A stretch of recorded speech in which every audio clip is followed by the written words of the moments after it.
তারিখ 6/9/2018।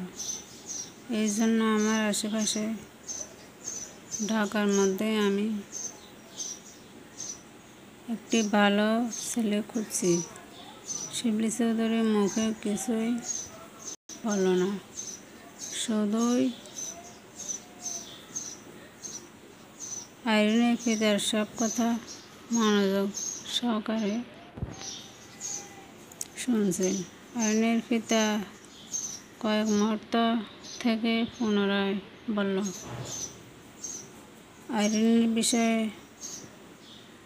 আমার ইচ্ছা হচ্ছে তোমার সাথে যদি বিবাহ হয় তাহলে তোমাকে বিবাহের পরে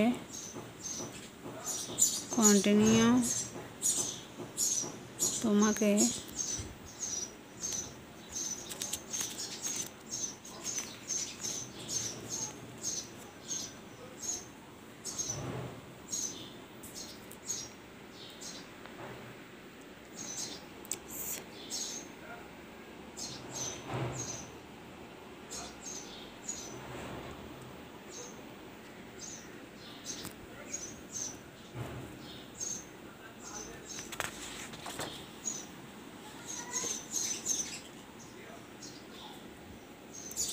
ঢাকায় থাকতে হবে।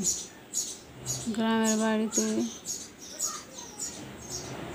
নিয়ে যেতে পারবে না আমার মেয়েকে। শিবলি চৌধুরী হতভম্ব গলায় গেল। আইরিনের পিতার কথা শুনে অনেকক্ষণ সে কোনো কথাই বলতে পারল না। স্তব্ধ হয়ে সে বসে রইল।